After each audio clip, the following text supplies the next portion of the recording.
सहजात्म स्वरूप परम गुरु देवानंदन हो।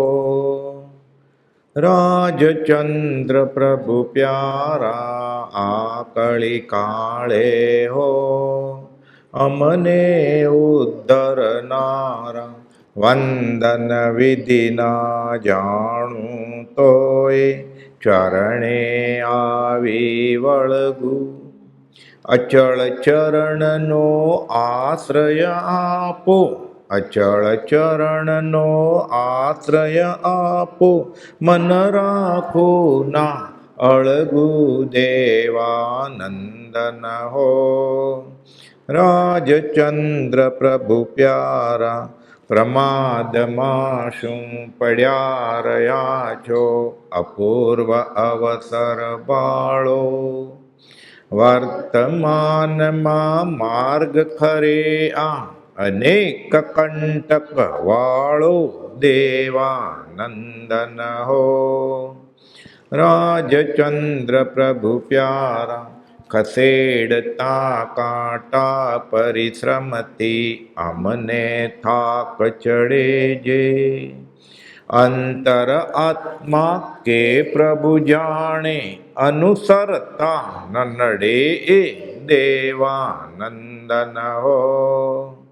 राजचंद्र प्रभु प्यारा वर्तमान मां ज्ञानी होत तो केड़ न छोड़त तेनी। छेल्लो शिष्य तो वीर प्रभुनो छेल्लो शिष्य तो वीर प्रभुनो सुखद स्मृति छे तेनी देवानंदन हो। राजचंद्र प्रभु प्यारा आकळी काळे हो। अमने उद्धरनारा। परमात्मा श्रीमद રાજચંદ્ર ભગવાનના વચનામૃત વંચાય છે। આત્મસિદ્ધિ શાસ્ત્ર ગાથા બીજી।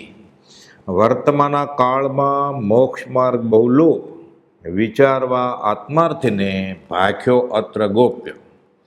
તીર્થંકર કે કેવળી જે બોલે ને સભામાં એને ભાખ્યું કહેવાય। ભાખ્યું ભાષણમાં ભગવાન કે દેશના કહેવાય। આ વર્તમાન કાળમાં મોક્ષ માર્ગ ઘણો લોપ થઈ ગયો છે। જે મોક્ષ માર્ગ આત્માર્થીને વિચારવા માટે ગુરુ શિષ્યના સંવાદ રૂપે અત્રે પ્રગટ કહીએ છીએ। ગોપાલદેવ કહે છે પ્રભુશ્રીજીને આજ્ઞા આપી કે 6 પદનો પત્ર મુખપટ કરજો। રૂબરૂમાં ગયા સુરત મુંબઈથી આખો પત્ર સમજાયો। થોડા વખતમાં પ્રભુશ્રીજીએ ઉતાવળે પાકો કરી લીધો। લખે છે 6 પદની દેશના મુખવાટે થઈ ગઈ છે આ શ્રદ્ધા।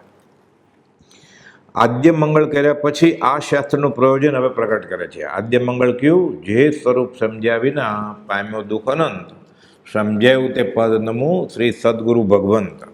શાસ્ત્રમાં જૈનેતરમાં આ પ્રચલિત પ્રથા છે। શાસ્ત્ર કે ગ્રંથ વાંચવાનું શરૂ કરે ત્યારે આદ્ય મંગળ એટલે શરૂઆતમાં એટલે અધ્યાત્મની મુસાફરી સારી રીતે શરૂ થાય। પછી મધ્ય મંગળ એટલે ટકી રહે ધપતી રહે આગળ। અને પછી અંતમંગળ કે પૂરું થઈ જાય વાંચન પછી પણ ગૃહસ્થ વ્યવહારમાં ભલે હોય એને અધ્યાત્મનો જ લક્ષ્ય રહે। એટલે આદ્ય મંગળ મધ્ય મંગળ અને અંતમંગળ। આ આદ્ય મંગળ પહેલી ગાથા આત્મસિદ્ધિની। આ દુષ્યમ કે કળીકાળ વર્તે છે તેના પ્રતાપે મોક્ષ માર્ગ સ્પષ્ટ સમજાય તેવો રહ્યો નથી। વર્તમાના કાળમાં મોક્ષ માર્ગ બહુ લોપ થઈ ગયો છે, ઢંકાઈ ગયો છે। સાવ અદૃશ્ય કે અલોપ નથી થઈ ગયો તો કોઈના હાથમાં આવે જ નહીં, પણ ઢંકાઈ ગયો છે, ધરબાઈ ગયો છે। મૂળ માર્ગ તદ્દન ભૂલાઈ ગયા જેવો થઈ રહ્યો છે। તો પણ વિચારવાન મુમુક્ષુ જીવો આત્માર્થી જીવો આવા કાળમાં પણ કોઈ હોય છે તે મોક્ષ માર્ગની શોધમાં હોય છે। તેમને આ કાળ મૂંઝવે છે, વ્યાકુળ થાય। કાળ દોષ કળીથી થયો નહીં મર્યાદા ધર્મ તોય નહીં વ્યાકુળતા જુઓ પ્રભુ મુજ કર્મ। સાચો મુમુક્ષુ સાચો વિચારવાનો હોય એને વ્યાકુળતા થાય, એ મૂંઝાય।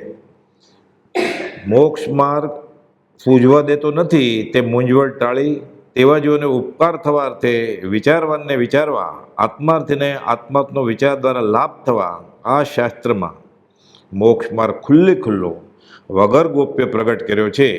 આ સિદ્ધિદાયક મોક્ષ શાસ્ત્ર રચ્યું છે. બ્રહ્મચારીજીએ કોઈ જિજ્ઞાસુએ પૂછ્યું હશે એટલે બોધામૃત 1માં 319માં પત્રમાં આનો અર્થ કર્યો છે. જૂની આવૃત્તિમાં 260. વર્તમાના કાળમાં મોક્ષ માર્ગ બહુ લોપ વિચારવા આત્માર્થીને ભાખ્યો અત્ર ગોપ્ય. શ્રી આત્મદિશાસ્ત્ર લખવું કેમ પડ્યું, એનું પ્રયોજન શું, તે આ ગાથામાં જણાવ્યું છે કે આ દુષ્યમ કળીકાળનું સ્વરૂપ જ્ઞાની જ સમજે છે, તેમને પણ પરાણે તરવા દે તેવો આ કાળ છે. જ્ઞાન થઈ ગયા પછી મહેનત કરવી પડે. તેમાં મોક્ષ માર્ગ બહુ લોપ થઈ ગયો છે. અજ્ઞાની જીવોએ આવરી નાખ્યો છે, લોકોને અવળે માર્ગે ચડાવી દીધા છે. કલ્યાણ કરવાની ઈચ્છાવાળા સંસ્કારી જીવોને પણ અનેક વિઘ્નો નાખી માયામાં તાણી જવા માટે સર્વ સામગ્રી આ કળીકાળે એકઠી કરી રાખી છે. એટલા પ્રલોભન, એટલા પાંચ ઇન્દ્રિયોના વિષયો, મન વ્યાકુળ થાય. આશ્રમમાં, મંદિરમાં, તીર્થસ્થળમાં, ધર્મસ્થાનકમાં આવું બધું હોય. એટલે ભક્તિ કરવા ગયો હોય ત્યાં ઘણીવાર વિષય વિકાર વધારીને આવે, એવો કાળ છે. એટલે દુષ્યમ કાળ કયો છે. તેમાં નથી મૂંઝાય એવા તો કોઈક સત્પુરુષ કે તેના આશ્રિતો જ છે. મોક્ષ માર્ગમાં પ્રવૃત્તિ બેની છે, જ્ઞાનીની અને જ્ઞાનીના ખરા આશ્રિતની. જેમ શ્રી નેમિનાથ ભગવાને પશુઓ મારવા માટે વાડામાં પૂરેલા જોઈ દયા આવવાથી છોડી મુકાવ્યા હતા, તેથી વિશેષ કરુણા આ કાળનું સ્વરૂપ જોઈ પરમ પૌજના હૃદયમાં સ્ફુરી આવે છે કે કોઈ ક્રિયાજળ થઈ રહ્યા શુષ્ક જ્ઞાનમાં કોઈ માને માર્ગ મોક્ષનો કરુણા ઉપજો જોઈ રડવું આવે છે ને કે આ કાળમાં આવી દશા. કૃપાળુદેવે આ ઉઘાડો કર્યો મોક્ષ માર્ગ. વચનામૃત 397માં કૃપાદેવ લખે છે કે અમુક વાત થઈ કે આ કાળમાં શું હોઈ શકે, શું ન હોઈ શકે, અધ્યાત્મમાં કેટલો આગળ વધી શકે જીવ. કહે છે તીર્થંકરે પણ એમ જ કહ્યું છે અને તેના આગમમાં પણ હાલ છે એમ જાણવામાં છે. તેના આગમમાં એટલે જૈનના શાસ્ત્રો જે ગણાય છે તેમાં આગળ લખે છે કદાપી આગમને વિશે એમ કહેવાયેલો અર્થ રહ્યો હોત નહીં તો પણ ઉપર જણાવ્યા છે તે શબ્દો આગમ જ છે, જીન આગમ જ છે. એટલે વચનામૃતના બધા પત્રો, બોધ, આત્મદિશાસ્ત્રનો બોધ, આ વચન, આ શબ્દો આગમ જ છે, જીન આગમ જ છે. રાગ, દ્વેષ અને અજ્ઞાન એ ત્રણેય કારણ તે રહિત પણ એ શબ્દો પ્રગટ લેખપણું પામ્યા છે, માટે સેવનીય છે. એટલે આત્મદિશાસ્ત્ર શું છે? આગમ છે. આગમવાણી આત્માને લૂછાઈને નીકળે એ આગમવાણી કહેવાય. એટલે આજ મુખ્ય શાસ્ત્ર આ 14 પૂર્વનો સાર. બધું વાંચવાનું છે બ્રહ્મચારીજી કે વચનામૃત સમજવા માટે. અને 397માં આ પ્રમાણે લખ્યું. 398 આના પછીનો પત્ર છે, એમાં આ જ પ્રમાણે ઘણું બધું લખ્યું છે કે આ કાળમાં શાસ્ત્રોને વિશે આ કાળને અનુક્રમે ક્ષીણપણા યજ્ઞ કયો છે અને તે પ્રકારે અનુક્રમે થયા કરે છે. એ ક્ષીણપણું મુખ્ય કરીને પરમાર્થ સંબંધીનું કહ્યું છે. વર્તમાનના કાળમાં મોક્ષ માર્ગ બહુ લોપ. જે કાળમાં અત્યંત દુર્લભપણે પરમાત્માની પ્રાપ્તિ થાય તે કાળ દુષ્યમ કહેવા યોગ્ય છે. જોકે સર્વકાળને વિશે પરમાત્મા પ્રાપ્તિ જેનાથી થાય છે એવા પુરુષોનો જોગ તો દુર્લભ જ છે, તથાપી આવા કાળને વિશે તો અત્યંત દુર્લભ છે. વ્યવહારે તો બધું બહુ આગળ વધી ગયા છે. જાણે અભ્યુદય કાળ આવ્યો. સી મેલ 15 દિવસે મહિને પરદેશી ટપાલ આવે, હવે સેકન્ડમાં ફોટા સાથે આવે, વિડીયો સાથે આવે, હાથ ઊંચા કરે, હસે, એકબીજાને ઈશારા કરે. જ્ઞાની પુરુષોના ઉપદેશનું બળ ઓછું થાય છે. કેમ? જીવોની પરમાર્થ વૃત્તિ ક્ષીણ પરિણામને પામતી જતી છે. એવી દશા છે અત્યારે. અને તેથી પરંપરાએ તે ઉપદેશ પણ ક્ષીણપણાને પામે છે. રસ્તો હોય પછી એ રસ્તે કોઈ જાય નહીં, ધીરે ધીરે ઝાંખરા, કાંટા, પથરા એવું બધું થઈ જાય અને રસ્તો બંધ થઈ જાય. એટલે પરમાત્મા અનુક્રમે વ્યવચ્છેદ થવા જો કાળ આવે છે. આ કાળને વિશે અને તેમાં પણ હમણાં લગભગના સેંકડાથી એટલે 100 વર્ષથી ત્યારે કૃપાળુદેવ કહે છે, એટલે અત્યારે 200-250 વર્ષથી મનુષ્યની પરમાર્થ વૃત્તિ બહુ ક્ષીણપણાને પામી છે. એ વાત પ્રત્યક્ષ છે. આગળ અનુભવવાણી કહે છે કે સહજાનંદ સ્વામીના વખત સુધી મનુષ્યમાં જે સરળ વૃત્તિ હતી તે અને આજની સરળ વૃત્તિ તેમાં મોટો તફાવત થઈ ગયો છે. ભગવાન મહાવીરે કહેલું વંક જડાય પછીમાં. આ કાળના જીવો વાંકા અને જળ જેવાતા છે. ઉત્તરાધન સૂત્રમાં આખું અધ્યયન છે વંક જડાય પછી. ત્યાં સુધી મનુષ્યની વૃત્તિને વિશે કંઈ કંઈ આજ્ઞાગતપણું, પરમાર્થની ઈચ્છા અને તે સંબંધી નિશ્ચયમાં દ્રઢતા એ જેવા હતા તેવા આજે નથી. મળ્યું તોય ઠીક, ન મળ્યું તોય ઠીક, મહાત્મ્ય નહીં. તેથી તો આજે ઘણું ક્ષીણપણું થઈ ગયું છે. જોકે હજુ આ કાળમાં પરમાર્થ વૃત્તિ કેવળ વ્યવચ્છેદ પ્રાપ્ત થઈ નથી, કોક કોક ખૂણે ખાચરે છે હજી. તેમ સત્પુરુષ રહિત ભૂમિ થઈ નથી, કેમ પોતે છે ને આ પત્ર લખ્યો ત્યારે. તો પણ કાળ તે કરતાં વધારે વિષમ છે, બહુ વિષમ છે એમ જાણીએ છીએ. આવું કાળનું સ્વરૂપ જે મોટી અનુકંપા હૃદયને વિશે અખંડપણે વર્તે છે. આત્મસિદ્ધિ શાસ્ત્ર કેમ લખ્યું એનો જવાબ છે અહીંયા કે વર્તમાનના કાળમાં મોક્ષ માર્ગ બહુ લોક, જીવોને વિશે કોઈ પણ પ્રકારે અત્યંત દુઃખની નિવૃત્તિનો ઉપાય એવો જે સર્વોત્તમ પરમાર્થ તે સંબંધી વૃત્તિ કંઈ પણ વર્ધમાનપણાને પ્રાપ્ત થાય તો જ તેને સત્પુરુષનું ઓળખાણ થાય. એને જાગે ઈચ્છા, એને તરસ જાગે તો પાણી ગોતે ને, નહીં તો એવું કંઈ થતું નથી. તે વૃત્તિ સજીવન થાય અને કોઈ પણ જીવોને, ઘણા જીવોને પરમાર્થ સંબંધી જે માર્ગ તે પ્રાપ્ત થાય તેવી અનુકંપા અખંડપણે રહ્યા કરે છે. તથાપિ તેમ થવું બહુ દુર્લભ જાણીએ છીએ અને તેના કારણો અમે ઉપર જણાવ્યા છે કે લોકોને આરતી ઝૂરણા એ વહી ગઈ. પરમાર્થનું મહાત્મ્ય જ નથી કાંઈ, અચિંત્ય તો જ મહાત્મ્યનો નથી પ્રફુલ્લિત ભાવ, એવું થાય છે. એટલે વર્તમાનના કાળમાં મોક્ષભાગ લુપ્ત થઈ ગયો. જ્ઞાનીના વચને શું કરે? કોપોદે લખ્યું છે તીર્થંકર અક્કલનો વરસાદ વરસાવે તો શું થાય? સામેવાળાને જોતું જ ન હોય તો. કોઈ ક્રિયાજળ થઈ રહ્યા શુષ્ક જ્ઞાનમાં કોઈ માને માર્ગ મોક્ષનો કરુણા ઉપજે જોઈએ. કોઈ ક્રિયાને જ વળગી રહ્યા છે, ત્રીજી ગાથા આત્મસિદ્ધિની, અને કોઈ શુષ્ક જ્ઞાનને જ વળગી રહ્યા છે અને એમ મોક્ષ માર્ગ માને છે. આ જોઈને કોપોદોને દયા આવે છે. આ નિંદાપાત્ર ને દયાપાત્ર છે કે આ છૂટશે કેવી રીતે? એ દુષ્મકાળના દુર્ભાગ્ય જુઓ, તમારે કલ્યાણ જોઈએ છે તો અહીં આવો.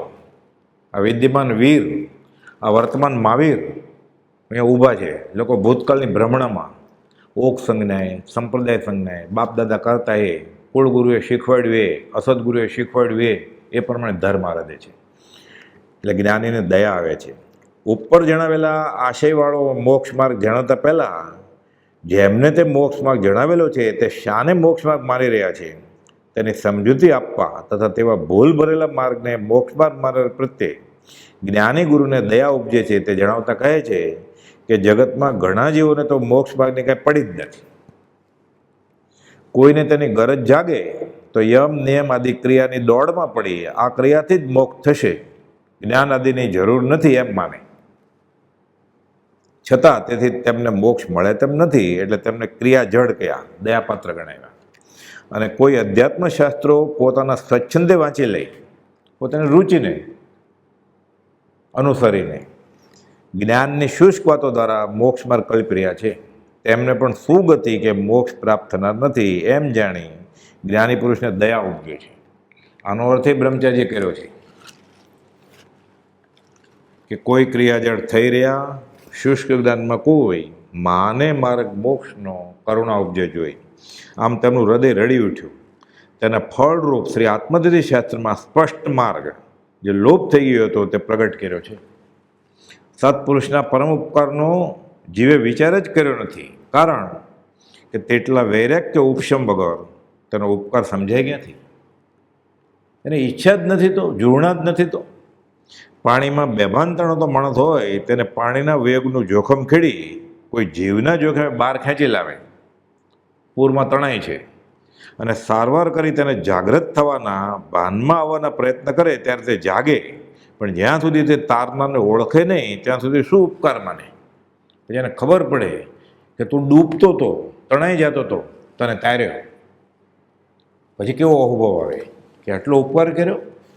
એટલે આ ભાનમાં આવે ને બીજા કહે કે તું નદીમાં તણાઈ જતો હતો અને તારનાર પર તણાઈ જાય તેવા નદીના વેગમાંથી તને પરાણે આ પુરુષે બચાવ્યો છે, ત્યારે સમજાય કે અહો અહો અહો શ્રી સદગુરુ કરુણા સિંધુ અપાર. પછી થાય ને એટલે પ્રભુશ્રીજી બોલે આ કડી, અંબાલાલભાઈ બોલે, સૌભાગભાઈ બોલે, અને આપણે બોલીએ નમન નમન મેં ફેરે. એટલે કહે છે અહો એ પુરુષની દયાથી હું તો બચ્યો, નહીં તો મારી વલેસી થાત. દરિયામાં તણાઈ ગયા તે મારી ખબર લેનાર કોણ હતું? એમ સત્પુરુષના ઉપકારની સ્મૃતિ જેમ જેમ જીવને આવે છે તેમ તેમ તે મહાપુરુષના હૃદયમાં રહેલી આત્માની અલૌકિકતા, પોતાના સ્વરૂપનું મહાત્મ્ય તે ધીરે ધીરે જાણતો થાય છે. તેની નિષ્કારણ કરુણાને નિત્ય પ્રત્યે નિરત સ્તવમાં પણ આત્મસ્વભાવ પ્રગટે છે. એવા સર્વ સત્પુરુષો તેના ચરણારવિંદ સદાય હૃદયની વિશે સ્થાપન રહો. એટલે આ ભાવ પછી જાગે, પણ સમજામણ ઉપકરશો એટલે કહે છે કે કરુણા ઉપજે જોઈએ. બાહ્ય ક્રિયામાં રાચતા અંતર્ભેદ ન કાંઈ, જ્ઞાન માર્ગ નિષેધતા તે ક્રિયા જડાય. ચોથી કડી આત્મસિદ્ધિની શું કહે છે અહીંયા? કે બાહ્ય ક્રિયામાં જ માત્ર રાચી રહ્યા છે, અંતર કંઈ ભેદાયું નથી, અને જ્ઞાન માર્ગને નિષેધ્યા કરે તે અહીં ક્રિયાજળ કયા. ક્રિયાજળ જીવોનું સ્વરૂપ વર્ણવે છે કે આત્માને અસર કંઈ ન કરે તેવી દેહાદિકની ક્રિયામાં જે રાચી રહ્યા છે, મગ્ન છે, પણ અંતર કાંઈ ભેદાયું નથી. બસ કર્યા કરવાનું, ઓક સંજ્ઞાએ બધા કરે એટલે કરવાનું, બાપદાદા કરતા એટલે કરવાનું, અસદગુરુ કે કુળગુરુએ કહ્યું એટલે કરવાનું. મર્મ સમજતા નથી, ક્રિયાનો મર્મ સમજાયો નથી. જો ક્રિયા બાહ્ય ભાવે કરે છે તેથી અમારો મોક્ષ થશે એમ માને. અમારે જ્ઞાન માર્ગની કંઈ જરૂર નથી. જ્ઞાન માર્ગ આપણે કામનો નથી, એ તો દોષો ઉત્પન્ન કરાવનાર બહુ મુશ્કેલ માર્ગ છે વગેરે કહી તે ગ્રહણ કરવા યોગ્ય નથી એમ માની લે છે. તેવા જેવો ક્રિયાજળ જાણવા આત્મજ્ઞાન વિનાની ક્રિયા મોક્ષનું કારણ થતી નથી. પડમમ નાણમ તયો દયા, પેલા જ્ઞાન પછી દયા.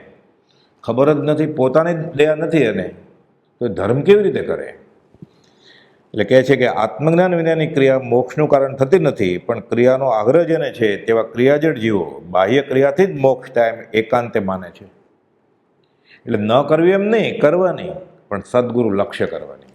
નહીં તો સાધન બાર અનંત કયો તદ પી કચ્છ વાત હજુ ન પર્યો એવું થાય. આ વાત ક્રિયાજળને સમજાય નહીં. પોકાર કર્યો છે દેવચંદ્રજી મહારાજે કે બધા બાહ્ય ક્રિયામાં જ રાચે છે. દ્રવ્ય ક્રિયા રુચિ જીવડા, ભાવ ધર્મ રુચિહીન. કેમ? ઉપદેશક પણ ટેવા. શું કરે જીવ નવીન? ચંદ્રાનંદજીન સાંભળીએ અર્ધાત્મો સેવક ભણી, કે અહીંયા તો કોઈ સાંભળે એમ નથી. એટલે મહાવિદેહ વસતા ચંદ્રાનંદજીને પત્ર લખ્યો એણે. પાંચમી કડી બંધ મોક્ષે કલ્પના ભાખે વાણી માય, વર્તે મોહાવેશમાં શુષ્ક જ્ઞાની ત્યાં. બંધ અને મોક્ષ માત્ર કલ્પના છે એવા નિશ્ચય વાક્ય માત્ર વાણીમાં બોલે છે અને તથારૂપ દશા થઈ નથી, અને જીવ મોહના પ્રભાવમાં વર્તે છે. અહીં શુષ્ક જ્ઞાની કયા? નિશ્ચય મુખ્ય શાસ્ત્રો વાંચી લે કે આત્મા બંધાણો જ નથી, તો પછી છોડવાની ક્યાં વાત છે? અને આચરણમાં કાંઈ નહીં. પાંચે ઇન્દ્રિયો ઉત્તેજિત થાય, ન ખાવાનું ખાય, ન પીવાનું પીવે, ન કરવાનું કરે. ધર્મસ્થળમાં સ્વચ્છંદ વેદે.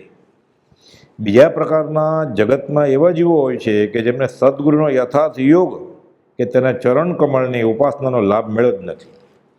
માત્ર અધ્યાત્મશાસ્ત્રો પોતાની કલ્પનાએ વાંચી લે છે, કાં સાંભળી લે, અને કાં તો અસદગુરુ દ્વારા અવધારી લે. એકાંત નિશ્ચયને એના આગળવાળા થઈ જાય છે. આત્મા ખાતોય નથી, આત્મા પીતોય નથી, કોઈ નિયમની જરૂર નહીં. આત્મા ક્યાં ખાય છે? પછી રાતના 11 વાગે જમે.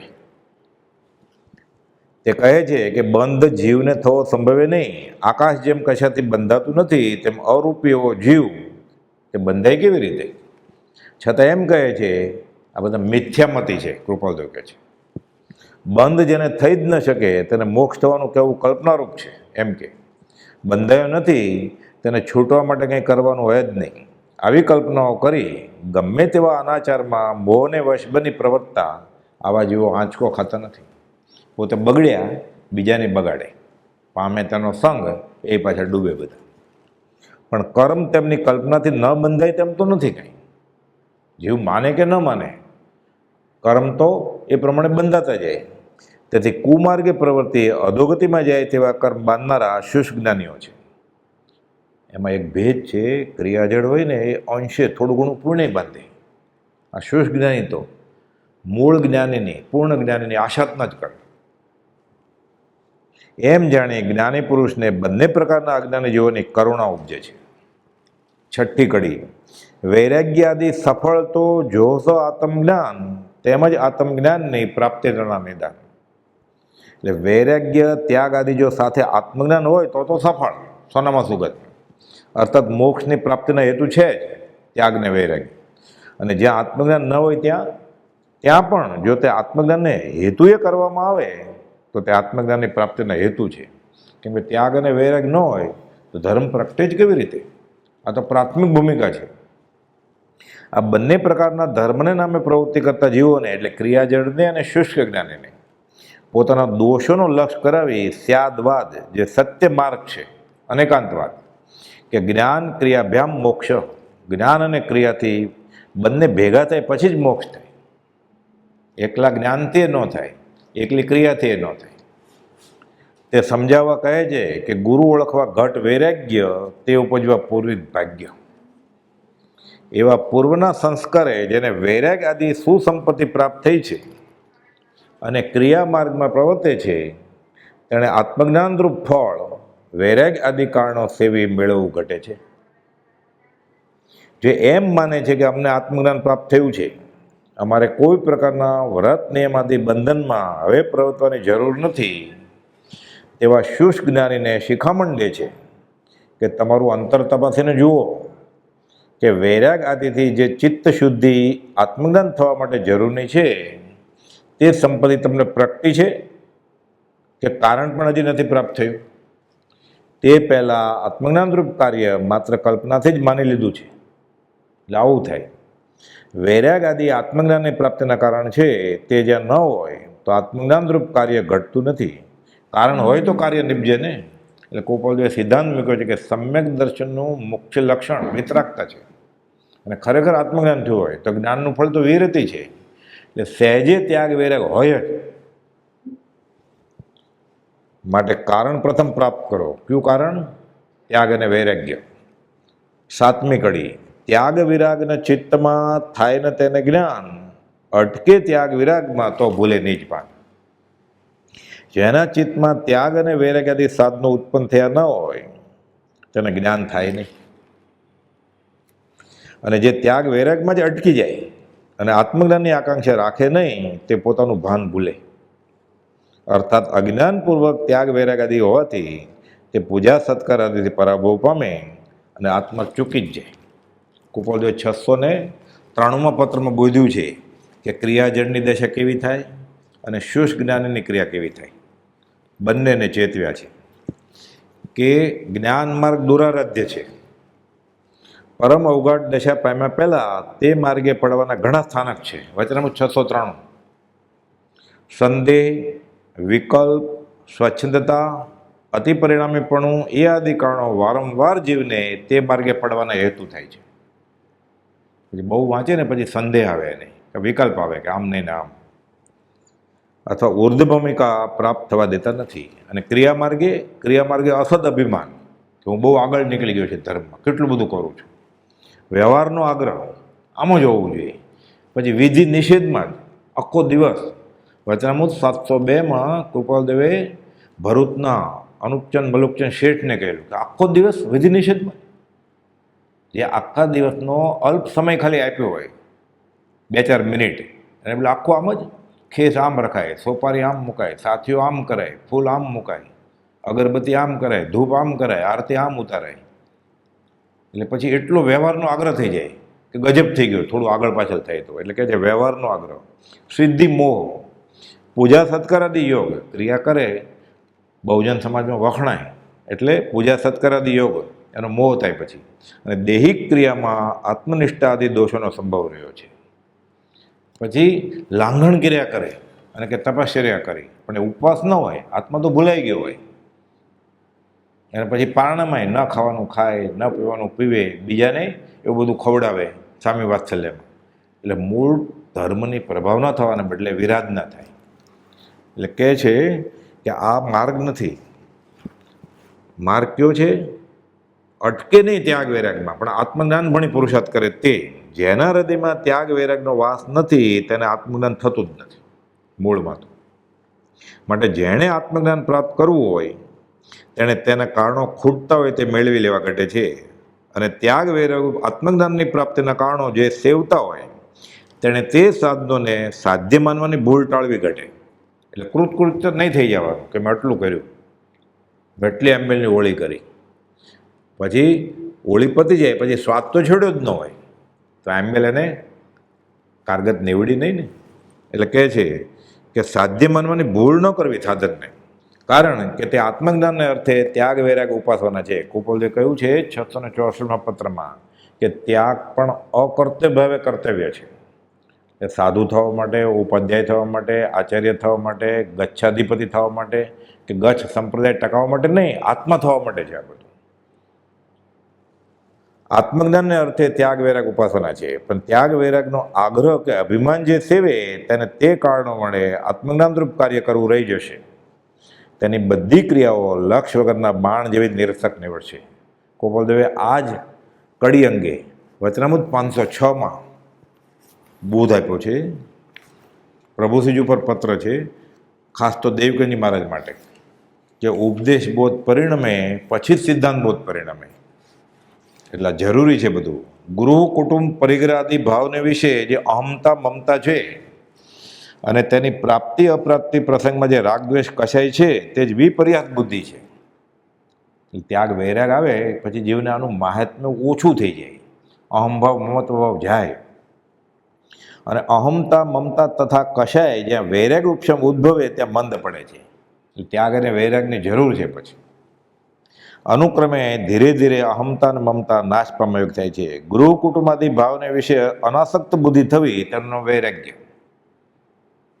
જંગલમાં ન ભાગી જાય તો વાંધો નથી, પણ ઘરમાં રહીને એ જળ કમળવત રહે. પછી અહો સમદ્રષ્ટિ આત્મા કરે કુટુંબ પ્રતિપાળ, અંતર્ગત ન્યારો રહે જો ધાવ ખીલાવે બાળ. એટલે કહે છે ગૃહ કુટુંબાદી ભાવને વિશે અનાસક્ત બુદ્ધિ થવી તે વૈરાગ્ય છે, અને તેની પ્રાપ્તિ અપ્રાપ્તિ નિમિત્તે ઉત્પન્ન થતો એવો જે કશાય ક્લેશ તેનું મંદ થવું તે ઉપશમ છે. એટલે ખાલી ત્યાગી દેવું સાથે વૈરાગ હોવો જોઈએ, સાથે કશાય ઘટવા જોઈએ. એટલે જેમ જેમ ક્રિયા વધુ કરે ને એમ કશાય ઘટતા હોવા જોઈએ. એટલે ઘણી વાર એવું થાય તપસ્વીને છૂટ છે ક્રોધ કરવાની, ગુસ્સો કરવાની, એવું થઈ જાય પછી. એટલે તે બે ગુણ એટલે ક્યાં વૈરાગ્ય અને ઉપશમ વિપર્યાસ બુદ્ધિને પર્યાંતર કરી સદબુદ્ધિ કરે છે, અને તે સદબુદ્ધિ જીવ અજીવ આદિ પદાર્થની વ્યવસ્થા જેથી જણાય એવા સિદ્ધાંત બોધની વિચારણા કરવાનો યોગ થાય છે. એટલે પહેલાં ઉપદેશ બોધ, પહેલાં ત્યાગ વૈરાગ્ય, પછી સિદ્ધાંત બોધ, પછી આત્મજ્ઞાનની વાત. સીધું ન થઈ જાય. વ્યવસ્થિત જ્ઞાનીઓએ બધું કહ્યું છે એ પ્રમાણે વર્તે સદગુરુ લક્ષ તો આત્માર્થ લેખે લાગે. હવે 8મી કડી, જ્યાં જ્યાં જે જે યોગ્ય છે ત્યાં સમજવું તે, ત્યાં ત્યાં તે આચરે આત્માર્થી જને. જ્યાં જ્યાં જે જે યોગ્ય છે ત્યાં ત્યાં તે સમજે અને ત્યાં ત્યાં તે આચરે એ આત્માર્થી પુરુષના લક્ષણો છે. એટલે આત્માર્થી પોતાની રુચિને અનુસરતો નથી, પોતાના ઘર કરી ગયેલા ખ્યાલને અનુસરતો નથી. બાપ દાદા કરતા આવ્યા હતા પેઢી દર પેઢી કે કુલ સંપ્રદાયમાં ઓગે ઓગે જે ક્રિયા થાય છે એ નથી કરતો. સદગુરુએ કહ્યું એ પ્રમાણે કરે છે. માટે આત્માર્થી જીવે તો જે અવસ્થામાં જે ખૂબતું સાધન હોય તે પૂર્ણ કરી લેવા યોગ્ય છે એમ પ્રથમ સમજી લેવું ઘટે છે. પછી તે અવસ્થાના અનુકૂળ તે સાધન પ્રાપ્ત કરવા પુરુષાર્થ કરવો ઘટે. ક્રિયાજેડ હોય તેણે આત્મજ્ઞાનની પ્રાપ્તિનો લક્ષ્ય ચૂક્યા વિના આગ્રહ રહિતપણે પુરુષાર્થ કરવો, અને શુષ્ક જ્ઞાનીને મોહાધીન વર્તન ઘટાડી ત્યાગ વૈરાગ વધારી યથાર્થ આત્મજ્ઞાન પ્રાપ્ત કરવાનો પુરુષાર્થ કર્તવ્ય છે. એટલે એકદમ સમતોલો છે. એક ગાડાના બે પૈડા છે, જ્ઞાન ક્રિયાભમ મોક્ષ. 9મી કડી, સેવે સદગુરુ ચરણને ત્યાગી દઈ નિજ પક્ષ, પામે તે પરમાર્થને નિજ પદનો લે લક્ષ. પોતાના પક્ષને છોડી દઈ જે સદગુરુના ચરણને સેવે તે પરમાર્થને પામે, અને આત્મ સ્વરૂપનું લક્ષ્ય તેને થાય. સદગુરુની પ્રાપ્તિ થયા પહેલાં પરમાત્માને નામે કે પોતે કર્તવ્યરૂપ સમજીને જે પ્રવૃત્તિ કરી હોય તેનો આગ્રહ કે પક્ષપાત મૂકી દઈ જે શિષ્ય ભાવે સદગુરુ ચરણની ઉપાસના કરે છે તે પરમાર્થ માર્ગને પામે છે. સદગુરુના યથાર્થ સ્વરૂપને ઓળખે છે અને તે દ્વારા પોતાના સ્વરૂપનો તેને લક્ષ થાય છે. કયા કયા સાધન બધા ઊભા છે? સત્સંગ, પરમ સત્સંગ. સત્સંગ એટલે સરખે સરખા મળે, બધા આત્માર્થી હોય, મુમુક્ષુ હોય બધા. અને પરમ સત્સંગ એટલે પોતા કરતાં ઉપર ચડેલા હોય એવા હોય, અથવા તો આત્મજ્ઞાની હોય. સદબોધ, સદગુરુની આજ્ઞા અને તેની ઉપાસના એ ઉત્તરોત્તર દુર્લભ યોગ સામગ્રી છે. તે પ્રાપ્ત થવામાં વિઘ્ન કરનાર હું જાણું છું, હું કરું છું તે ઉત્તમ છે. આ અભિમાન વચમાં આવે ને. હું સુખી છું, અમારા જેવા સંસ્કારી ભાગશાળી કોઈ નથી. 5 માણસ એટલે પંચ અમારી સલાહ લીધા વિના નવું પગલું ભરે નહીં, અમારો બોલ કોઈ ઉથાપે નહીં, અમે પણ લોક વિરુદ્ધ વર્તી શકીએ નહીં. એટલે પોતાના પ્રતિબંધો જે જ્ઞાતિ પ્રતિબંધ, કુટુંબ પ્રતિબંધ, લોક પ્રતિબંધ એ બધું ટકાવી રાખે. એટલે અધ્યાત્મમાં જે આગળ વધી શકે નહીં ક્યારેય. આવા પ્રતિબંધો તથા પરિગ્રહ આદિની મહત્તા જેને છે એ અધ્યાત્મમાં આગળ વધી શકે નહીં.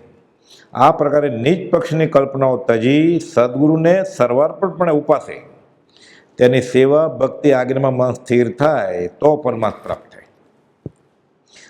સ્વસ્વરૂપનો લક્ષ્ય વર્તે.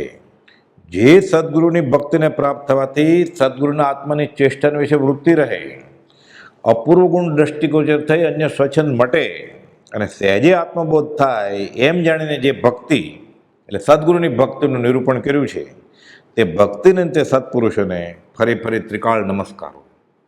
આ જ વાત ગોપાલદેવે 522માં પત્રમાં કરી છે વચનામૃતમાં, કે જીવ અટકી ક્યાં જાય છે? વચનામૃત 522 કહે છે કે જીવને સત્પુરુષનો યોગ થાય તો એવી ભાવના થાય કે અત્યાર સુધી જે મારા પ્રયત્ન કલ્યાણને અર્થે હતા તે સૌ નિષ્ફળ હતા, લક્ષ વગરના બાણની પેઠે હતા. પણ હવે સત્પુરુષનો અપૂર્વ યોગ થયો છે તો મારા સર્વે સાધન સફળ થવાનો હેતુ છે. લોક પ્રસંગમાં રહીને જે નિષ્ફળ નિર્લક્ષ્ય સાધન કર્યા તે પ્રકારે હવે સત્પુરુષને યોગે ન કરતા જરૂર અંતરાત્મામાં વિચારીને દ્રઢ પરિણામ રાખીને જીવે આ યોગને, આ વચનને વિશે જાગૃત કરવા યોગ્ય છે, જાગૃત રહેવા યોગ્ય છે. અને તે પ્રકાર ભાવી જીવને દ્રઢ કરવો કે જેથી તેને પ્રાપ્ત યોગ અફળ ન થાય. નહીં તો આ બધું મળ્યું છે એ યોગ અયોગમાં પરિવર્તિત થઈ જાય. એટલે વિષય વિકાર સહિત જે રહ્યા મતિના યોગ, પરિણામની વિષમતા તેને યોગ અયોગ. આ તો અંતિમ સંદેશ છે.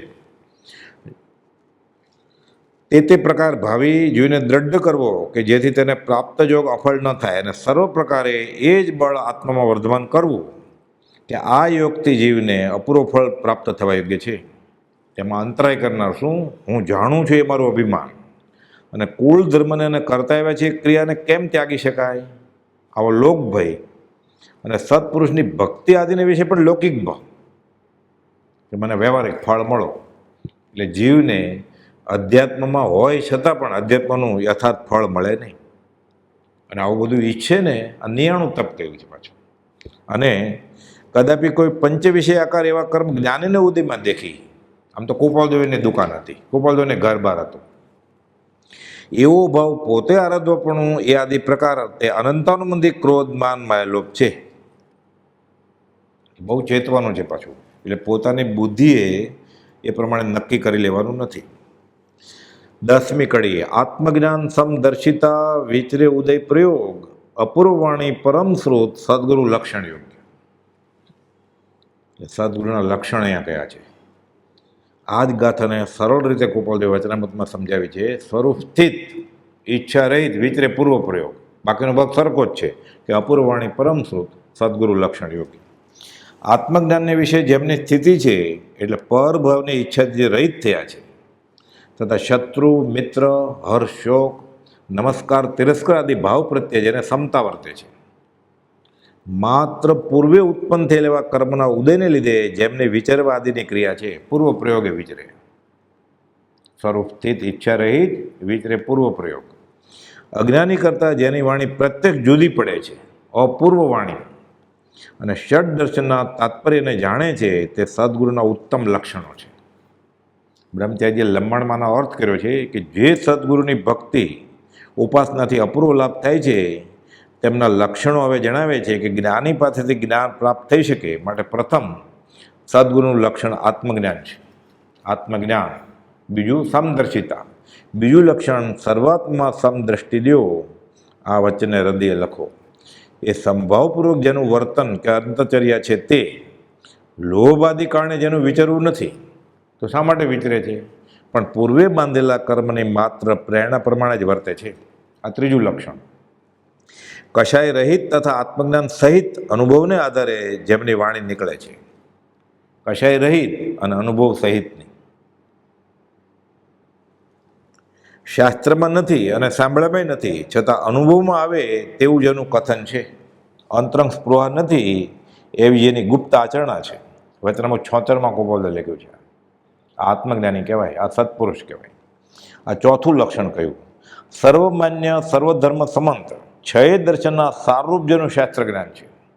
એટલે સામેવાળાના દર્શનનું ખંડન મંડન કર્યા વગર મૂળ વસ્તુ પ્રરૂપે. છય દર્શનના સારરૂપ જેનું શાસ્ત્ર જ્ઞાન છે એ પાંચમું લક્ષણ છે. એટલે એનું ધ્યેય મૂળ માર્ગ નહીં, પ્રભાવ ન કરવાનું છે, સામેવાળાને સવળીએ લાવવાનું છે, સામેવાળાને ખોટો પાડવાનું નહીં. અને આત્મધર્મનો ઉપદેશ આપવા માટે મુખ્યપણે આવી કોટરના મહાપુરુષો યોગ્ય ગણાય. કેવા? સ્વરૂપમાં સ્થિત હોય, ઈચ્છા રહિત હોય, વિચરે પૂર્વ પ્રયોગ, અપૂર્વ વાણી પરમ સ્રોત, સદગુરુ લક્ષણ યોગ.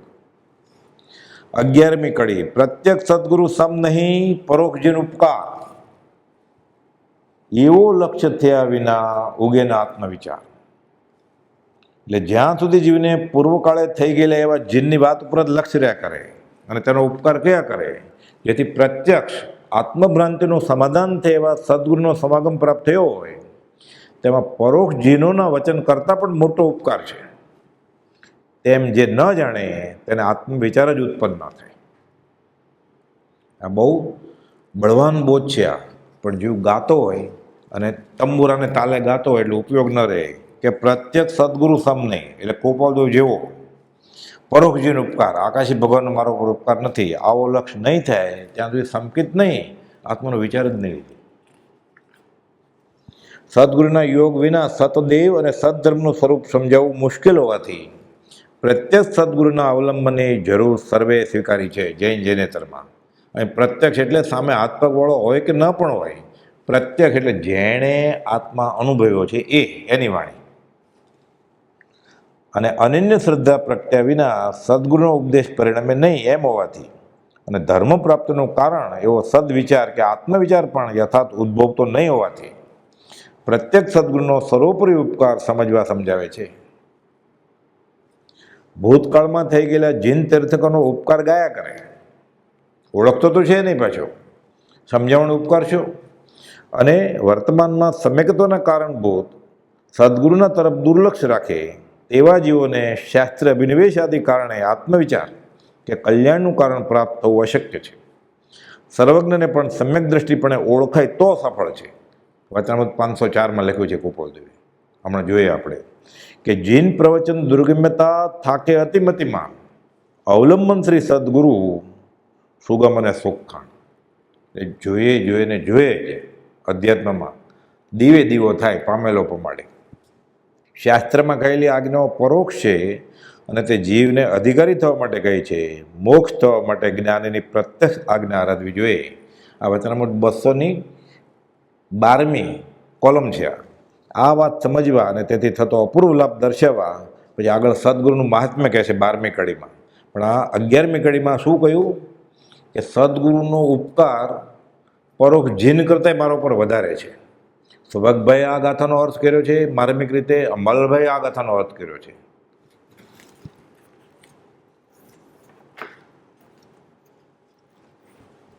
અને કૃપાદેવ વચનામૃત 504માં કહે છે કે કોઈ પ્રગટ કારણને અવલંબીને વિચારીને પરોક્ષ ચાલ્યા આવતા સર્વજ્ઞ પુરુષને માત્ર સમ્યક દ્રષ્ટિ પણ ઓળખાય તો તેનું મહત્ ફળ છે. અને તેમ ન હોય તો સર્વજ્ઞ કહેવાનું કંઈ આત્મા સંબંધી ફળ નથી, એમ અનુભવમાં આવે છે.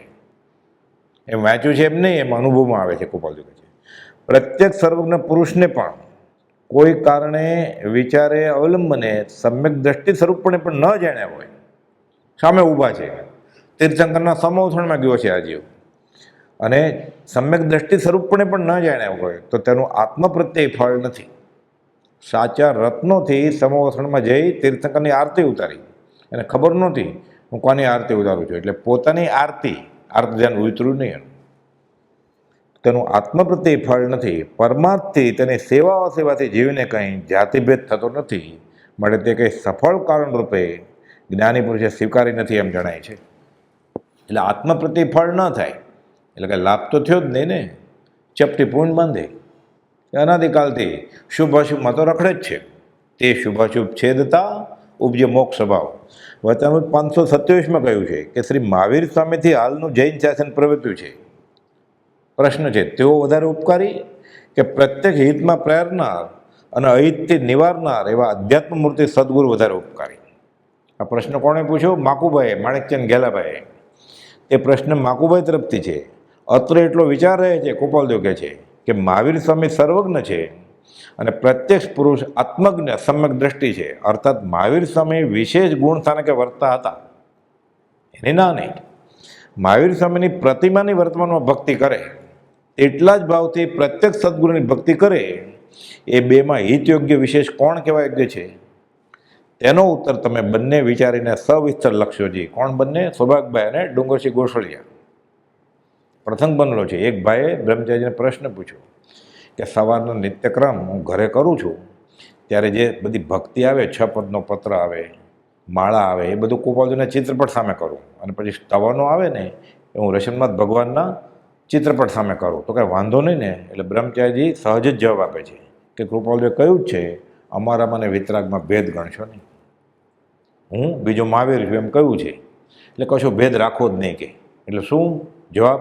કે કૃપાલદેવના ચિત્રપટ સમક્ષ જ બધી અધ્યાત્મની ક્રિયા કરે આજ્ઞા લઈને તો એનો વહેલો છેડો ફાટે. સૌભાગભાઈએ કૃપાલદેવને એક પત્ર લખ્યો છે. હજી આત્મસિદ્ધિ લખાણી નથી ત્યારે લખ્યો છે. આ સંવંત 1952ના જેઠ, પહેલા જેઠમાં, એટલે 2 જેઠ મહિના છે અને પૂનમના દિવસે મંગળવારે લખેલો છે આ પત્ર.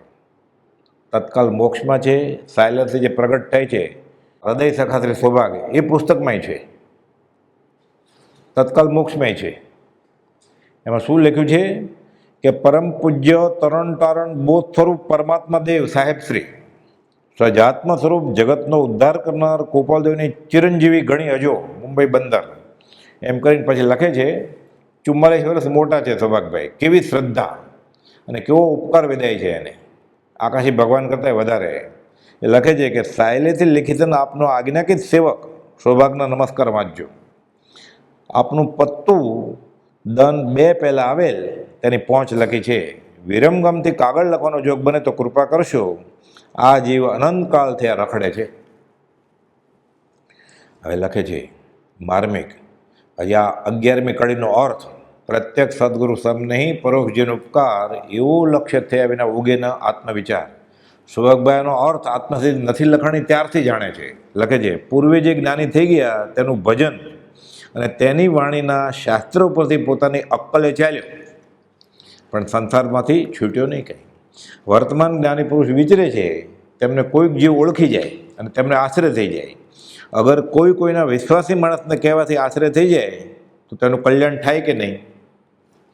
કે ઉપર લખ્યા પ્રમાણે પૂર્વેના જ્ઞાનનો આશરો લેવાથી કલ્યાણ થાય? સૌભાગભાઈ આ પ્રશ્ન પૂછે છે. કોને? હું આ પ્રશ્ન લહેરાભાઈને, ગોસળિયાને અને મગન વગેરેની સાથે કહું છું કે વિચારી જવાબ આપો. લહેરાભાઈએ પોતાની બુદ્ધિથી જવાબ આપ્યો કે પૂર્વના થઈ ગયેલા જ્ઞાની કેવળી તીર્થંકર હતા અને હાલના જ્ઞાની તો છદ્મસ છે, એટલે હજી પૂર્ણ જ્ઞાની નથી. એમ તો પૂર્વના જ્ઞાની કરતાં અધૂરા હોવા માટે જેવા પૂર્વ થઈ ગયેલા જ્ઞાનીના વચનની પ્રતીતિ આવે તેવી વર્તમાનના જ્ઞાનીની પ્રતીતિ આવે નહીં. સૌભાગભાઈને આ જવાબ આપ્યો લહેરાભાઈએ. એટલે સૌભાગભાઈને જવાબ આપે છે કે આ જવાબ ઉપરથી થોડો પ્રશ્ન ઉત્તર થશે. એટલે સૌભાગભાઈ જવાબ આપે છે અનંતકાળથી જીવને ગાંઠ પડી ગઈ છે કે વર્તમાન કાળના જ્ઞાનીનું માનવું નહીં અને પૂર્વે થઈ ગયેલા જ્ઞાનીને માનવા, અને તેને લીધે આ સંસારમાં જીવ પરિભ્રમણ કરે છે અને જ્યાં સુધી આવીને આવી બુદ્ધિ રહેશે ત્યાં સુધી જન્મ મરણ છૂટવાના નથી. મેં એને આ જવાબ આપ્યો, કૃપાલદેવને લખીને આપે છે કે આને સમજાવવા કેવી રીતે આ લોકોને. વળી જેટલા જ્ઞાની પુરુષો થઈ ગયા છે તે બધાએ એમ જ કહ્યું છે કે પ્રગટ જ્ઞાની સિવાય જીવનું કલ્યાણ થશે નહીં. અને જાણતા છતાં સંસારી જીવની આંખ ઉઘડતી નથી. આ શાસ્ત્રોમાં બધું વાંચ્યું છે, આત્મસિદ્ધિ કરે. આ ગાથા કેટલી વાર બોલ્યો છે 5, 15, 30 વર્ષમાં કે પ્રત્યક્ષ સદગુરુ સમને પરોક્ષ જન ઉપકાર. પણ હજી સંપ્રદાયની એની લાળ હજી ખસી નથી, ચોંટેલો પડ્યો ત્યાં. એટલે પ્રભુશ્રીજી કહેતા સંપ્રદાયનું ઝેર રગે રગે એને વ્યાપી ગયું છે. નીકળે કેમ? જેવું દાંતરડા ગળી ગયો છે. દાંતરડા આંતરડામાં ઘૂસી જાય, નીકળે કેવી રીતે? જેટલા જ્ઞાની પુરુષો થઈ ગયા છે બધાએ આમ જ કહ્યું છે. અને પ્રગટ જ્ઞાની સિવાય જીવનું કલ્યાણ થશે નહીં, તે જાણતા થતાં સંસારી જીવની આંખ ઉઘડતી નથી. લહેરાભાઈ માનતા નથી એમ. સાપ ઘરમાં નીકળે ત્યારે બહાર મૂકી આવે, અને રાફડો હોય તે પૂજવા જાય, પણ ઘેર બેઠા આવે ત્યારે કોઈ પૂજ્યો નહીં. ત્યારે દ્વારખડા ભગવાન ઓળખાણ જ નહીં તો શું થાય પછી?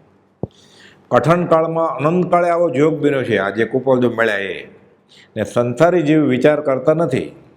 પૂર્વે થઈ ગયેલા જ્ઞાની પુરુષો પોકારીને કહી ગયા છે કે ગમે તો આજે, ગમે તો 100 ભવે, ગમે તો અનંત ભવે, જ્યારે પ્રગટ જ્ઞાની સમીપ થાશો ત્યારે તમારું જન્મ મરણ મળશે. અને પૂર્વ જ્ઞાની થઈ ગયા તે જેમાં આપણે મનુષ્ય દેખાય છે તેવા જ દેખાવમાં હતા. બાકી તેને જાણવાવાળા તેની સમીપમાં રહેતા, તે જાણવા માટે શાસ્ત્રને અનેક જાતની વાતો સાંભળી તમે ભૂલ કરશો નહીં એવો હું એ લોકોને વારંવાર બોધ કરું છું. અને તમારે જન્મ મરણ છોડવા હોય તો આ અવસર છે. ફરી આવો અવસર આવવાનો નથી.